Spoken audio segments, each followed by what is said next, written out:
So the trauma healing, I often get asked about boundaries when you're in the midst of a trauma healing process. And there's another analogy that I think is really helpful for understanding that. If you were to think of a burn victim, someone that has just had a lot of burns like all over your body, if you were to expose your skin to even sunlight or brush up against something, it'd be really, really painful. So you really want to safeguard when your skin is just really ripped open. And I think a lot of times with trauma, sometimes people start feeling things for the first time. You can suppress a lot of different emotions and not even realize. Like I've had a lot of people right here just say, "Oh, my childhood was fine. I'm good." But a lot of times you're actually not sensitized to actually work through the emotions of it. So sometimes when you come into counseling and you have validation for past pain, you start actually feeling and then become really raw.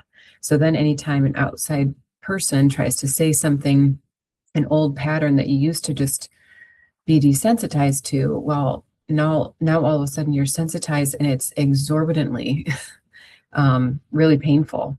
So sometimes people will do like pendulum swings if they used to just allow like whatever kind of treatment, and then all of a sudden it's like nothing because everything just hurts really badly. But if you were to think of the burn victim, once you withdraw and you get a little bit of healing, the goal is not to stay not being triggered.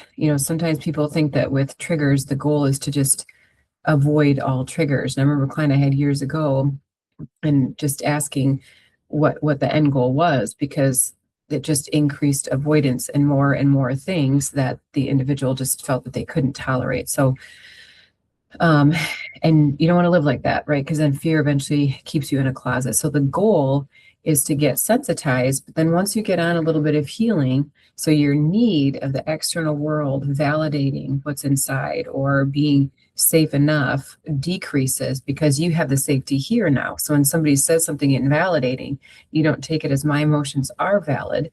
You take it as, well, that person isn't the most healthy individual because they can't validate or hold space for emotions. Okay, well, I'm going to go get that need met over here. But it doesn't trigger you or send you spinning once you have that layer of skin on. But also, once you have that healing of your skin, you're still not going to expose your newly, freshly healed skin to a chainsaw. So there are still limits, and saying no to abusive behaviors and just certain things that it's just wise to not expose yourself to. But once you have a little bit, just know you can start to take a little bit of risks and see if you can hold your reality and not get into a fight, flight, fawn, or freeze or some sort of big reactivity when somebody says or does something that's not perfectly emotionally safe. So I hope that's a helpful analogy, and blessings on your healing journey.